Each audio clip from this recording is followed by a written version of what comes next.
Okay, तो video लेके आ चुका हूँ फिर से। तो एपिसोड की स्टार्टिंग में हमें एक ऐसे लड़के को दिखाया जाता है जिसकी खुद की जो गर्लफ्रेंड है वो धोखा देकर किसी दूसरे लड़के को पसंद करने लगती है। और तो ये भी कम नहीं था, वो लोग उस मेन कैरेक्टर को मार भी देते हैं। और अब इसके बाद हमें दिखाया जाता है हमारे मेन कैरेक्टर को, इसका नाम जुनफई है। और यहाँ पर ये टाइम में पीछे आ चुका था और यहाँ पर इसकी जो गर्लफ्रेंड है वो उससे को ये कह रही होती है कि मुझे ये वाटर नहीं चाहिए जो कल्टीवेशन को बढ़ाता है, मुझे पिल चाहिए था, तुम ये फालतू सामान लेके आ चुके हो। और तो सिर्फ जो इसकी गर्लफ्रेंड है वो इसी का सिर्फ फायदा और फायदा उठाना चाहती है। सीधी भाषा में ये इसको लूट रही है। और तभी ही जो हमारा जुनफई है उसको पता चलता है कि मैं टाइम में बहुत पीछे आ चुका हूँ। और यहाँ पर इसकी जो गर्लफ्रेंड है इसका नाम लिंगचू रहता है। और जो यहाँ पर जुनफई है उसको हेलुसिनेट हो रहे थे अपने पिछले जन्म के। और जो इसके साथ बाकी के लोग आए हुए थे वो यहाँ हमारे जुनफई की यहाँ पर बेइज्जती मार रहे थे, क्योंकि उसके पास इतना पैसा नहीं था कि वो जो लिंगजू है उसकी जरूरतें पूरी कर सके। और भैया यहाँ पर जो लिंगजू है वो अपनी लड़की होने का पूरा फायदा उठा रही थी, क्योंकि वो बहुत कोशिश कर रही थी उसकी बेइज्जती मारने में। और वो कहती है कि मैं तुम्हारे साथ हूँ इस वजह से, ताकि तुम मेरी जो जरूरतें की चीजें है उससे तुम बाय करके मुझे दे सको, क्योंकि मैं बहुत ज्यादा खूबसूरत हूँ। खैर मैं इसको स्पेशल यही कहना चाहता हूँ। खैर इसके बाद जो यहाँ पर लिंगजू है वो कहने लगती है कि अगर तुम मेरी चीजें पूरी नहीं कर सकते तो क्या मतलब है तुम्हारा जिंदा रहने का। खैर यहाँ पर जो जुनफई है वो वाटर की बोतल वो उठाता है और वो कहने लगता है कि चलो ठीक है, अगर तुम्हें ये बात पसंद नहीं तो कोई दिक्कत नहीं है, अभी से इसी वक्त से मैं कभी भी तुझे मेरी जेब से पैसे खर्च करके तुम्हें नहीं दे सकता हूँ। और अब इस चीज को देखकर जो लिंगजू है वो बहुत ज्यादा गुस्सा होने लगती है, क्योंकि उसको ये एक्सपेक्ट नहीं था कि ये बंदा ऐसा कुछ कह सकता है। और हाँ मैं तुम्हें एक बात बता दूं कि जो लिंगजू है उसकी रोजी रोटी सिर्फ जुनफई ही चलाता है, क्योंकि सारा खर्चा जुनफई उठाता है। और इतना करते हुए भी फिर भी देखो भाई नखरे। और फिर जुनफई कहता है कि मेरे माथे पे कोई भूषण पप्पू नहीं लिखा है, मैं अब तक तुम्हारी जरूरतें हमेशा मैं पूरी करूंगा। और हाँ यहाँ पे जो जुनफई है वो यहाँ पर अपनी कल्टीवेशन जब किया करता था तब उसको खून की उल्टियाँ हुआ करती थी। और शायद से मुझे ऐसा लग रहा है कि ये सब किया हुआ उसी की जो गर्लफ्रेंड है उसका था, ताकि भाई साहब जो जुनफई है उसकी जो कल्टीवेशन है वो हमेशा लो रहे और उसकी इज्जत कभी ना हो। भाई ऐसी गर्लफ्रेंड किसी को ना मिले। और अब से तेरी मेरा रास्ता अलग हो चुका है, तो मुझे तुम्हारी कोई जरूरत नहीं है।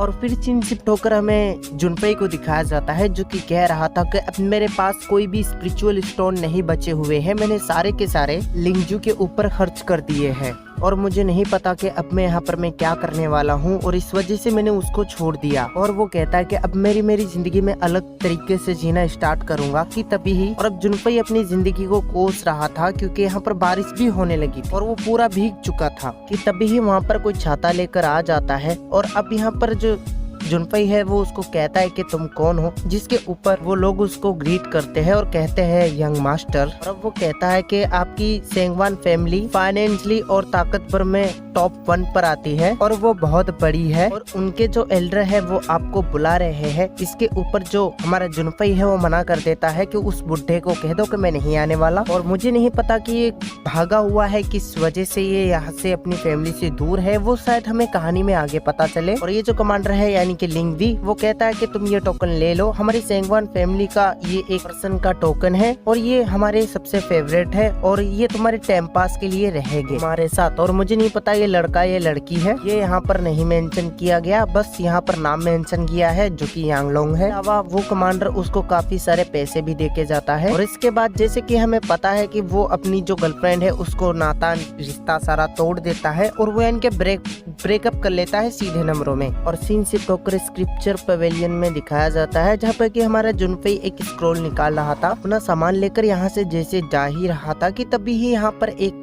लड़की उसको थप्पड़ मारने के लिए आती है, लेकिन वो डॉज कर लेता है और वो लड़की सीधे नीचे गिर जाती है। अब वैसे तो इस लड़की का नाम मानना है, तो इस वजह से मैं इसको तमन्ना बुलाऊंगा। अब वो जो तमन्ना है वो कहने लगती है कि तुम्हारा हिम्मत भी कैसे हुई मुझे ऐसे धक्का देने की। ये बात सुनकर जुनफई कहता है कि क्या तू थोड़ी सी बहन की लोड़ी है क्या, क्योंकि साली तू खुद गिरी है नीचे और तभी ही वो काफी गुस्सा करती है, जो कि अब देख भी सकते हो। खैर वो यहाँ पर ये कहने आई थी जो लिंगजू है उसको तुम्हें काफी बुरा किया क्योंकि तुम्हें उस पे गुस्सा नहीं करना था, उसी थोड़ा सा पहले से गुस्सा आया होता है, इस वजह से तुम पे गुस्सा कर दिया। खैर जाओ और जाकर उससे माफी मांगो तो शायद तुम्हें वो माफ कर दे। अब जिसके ऊपर जो जुनफई है वो कहता है कि मैं बिल्कुल उससे माफी नहीं मांगने वाला हूँ और उससे मुझे कोई फर्क नहीं पड़ता। पर बाकी लड़कियों की तरह वो भी यही कहती है कि अगर तुम उस पे नहीं मरते तो क्या मतलब, बाकी तो लड़के उस पे मरते हैं और कोई आ जाएगा। देखकर जुनफई कहता है कि नहीं नहीं, इस पे तो मैं ही मरता हूँ क्योंकि मैं ये जो स्क्रोल है जो कि येलो लेवल का है मिड रेंज में, तुम इसे जाकर उसको गिफ्ट दे सकते हो। इसके ऊपर जो तमन्ना है उसकी तमन्ना होने लगती है इसको लेने के लिए और तमन्ना कहती है कि हाँ बिल्कुल इससे वो खुश हो सकती है। जुनफई जो है उसको एक साइड फेंक देता है और वो कहने लगता है कि चलो ठीक है तुम इसको वहाँ से जाके ले सकते हो क्योंकि मैं तो मेरे जेब से 1 रुपए भी नहीं देने वाला। अब इस पे जो है तमन्ना कहने लगती है कि साला एक नंबर का बहन का लोरी सुनाने वाला है तू। खैर इसके ऊपर जो जुनफई है वो कहने लगता है कि मुझे इससे कोई फर्क नहीं पड़ता और तभी यहाँ पर जो तमन्ना है उसको कहने लगती है कि चलो ठीक है कोई जरूरत नहीं है मुझे तुम्हारी। कहती है कि मैं तुम्हारे बात उसको पैसे देने वाली नहीं हूँ, अगर वो मर जाए तो मुझसे इससे कुछ मतलब नहीं। तभी यहाँ पे जुवी नाम का एक लड़का आता है और वो कहता है कि तो फाइनली तुम मुझसे पीछा छोड़ दिए। वो कहता है कि वैसे तो वो तुम्हारी गर्लफ्रेंड बहुत खूबसूरत है। जुनफई इस पे कहता है, जिस पे अब जुनफई कहने लगता है कि हाँ मैंने बहुत खर्चा किया है उस पे और उससे मुझे कुछ मिला नहीं तो इस वजह से मैंने उसको पीछे पड़ना मैंने छोड़ दिया। हाँ मैं बता दूं कि लिंगजू के ऊपर बिल्कुल फिदा था हमारा जुनफई। पहले भाई पहले ब्रेकअप होने के बाद ये कहता है धोखा दिया ना तुमने, मुझे धोखा दिया, एक दिन बता दूंगा मैं, केटीएम लेके घूरूंगा तुम्हारे। ब्रेकअप होने के बाद वहाँ पे एक जगह पर दिखाया जाता है जहाँ पे कि जो लिंगजू है वो पढ़ रही थी और इसके बाद जो वहाँ के कुछ लोग थे वो यहाँ पर बातें कर रहे थे कि क्या तुम्हें पता है कि लिंगजू को छोड़ दिया है उस जुनफई ने और इसके अलावा इसको धोखा दे के गया है क्योंकि इसके खर्चे बहुत ज्यादा थे। सोचने लगती है कि आखिरकार ऐसा क्या हुआ कि वो इतना बदल गया, पहले तो ऐसा नहीं था। और वो कहती कि उस जुनफई के बच्चे को तो मैं मजा चखाऊंगी। और तभी उन्हीं लोगों के पास दिखाया जाता है जहाँ पे कि एक लड़का कह रहा था देख भाई लिंगजू को मैं पटाऊंगा, मेरे पास है बहुत सारे पैसे और पैसे फेंकूंगा और कहूंगा फटाफट खोल के देखा। इसी के साथ ये वाला एपिसोड खत्म होता है। मेरी आपसे यही रिक्वेस्ट है कि मुझे सिर्फ 10 लाइक करवा दो और 10 कमेंट प्लीज। यहाँ तक देख लिया है तो